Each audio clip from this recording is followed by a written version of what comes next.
مومن کی کیا شان ہے؟ لِكَيْ لَا تَأْسَوْا عَلَى مَا فَاتَكُمْ وَلَا تَفْرَحُوا بِمَا آتَاكُمْ.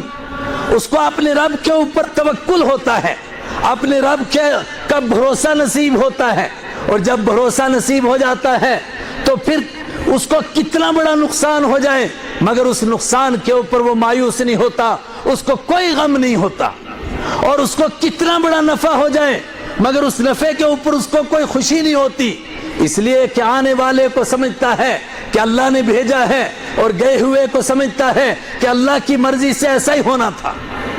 صرف ایک مثال عرض کرتا ہوں. سیدنا شیخ عبد القادر جیلانی رحمہ اللہ تعالی بہت بڑی تجارت کرتے ہیں. اچانک کسی نے آ کر کے خبر دی کہ حضرت عجیب واقعہ پیش ہوا، آپ کا تجارتی سامان لدا ہوا تھا جہاز پر اور وہ جہاز ڈوب گیا.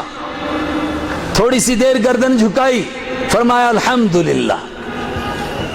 کچھ دیر ابھی مجلس لگی ہوئی ہے، کچھ دیر کے بعد ایک دوسرا آدمی آیا، کہا ایک عجیب بات پیش آ گئی تھی، جہاز بحر میں آ گیا تھا، قریب تھا کہ ڈوب جاتا، لیکن اللہ کا کرم ہوا، ہچکولے لیتے لیتے کنارے پر پہنچ گیا اور جہاز بچ گیا. تھوڑی دیر گردن جھکائی، فرمایا الحمدللہ. لوگ حیران ہوئے، ڈوبنے پر بھی الحمدللہ اور نہ ڈوبنے پر بھی الحمدللہ، بچنے پر بھی الحمدللہ. فرمایا جب ڈوب گیا تو میں نے اپنے دل کو جھانک کر کے دیکھا اور میں نے دیکھا کہ کیا اس کے اندر جانے کا افسوس تو نہیں ہو رہا ہے، اس لیے کہ قرآن نے کہا مومن کی شان ہے لِكَيْ لَا تَأْسَوْا عَلَى مَا فَاتَكُمْ، تاکہ تم مایوس نہ ہو جاؤ جو تم سے چھوٹ جائے.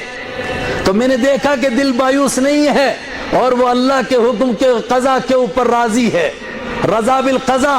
تو میں نے کہا کہ اللہ نے اس توکل کے اوپر مجھے قائم رکھا، الحمدللہ، اس پر الحمدللہ پڑھا.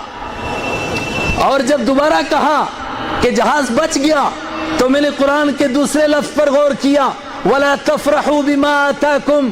ان کو جو مل جاتا ہے اس کے اوپر وہ خوش نہیں ہوتے ہیں، اس لیے کہ وہ اللہ کی نعمت سوچتے ہیں.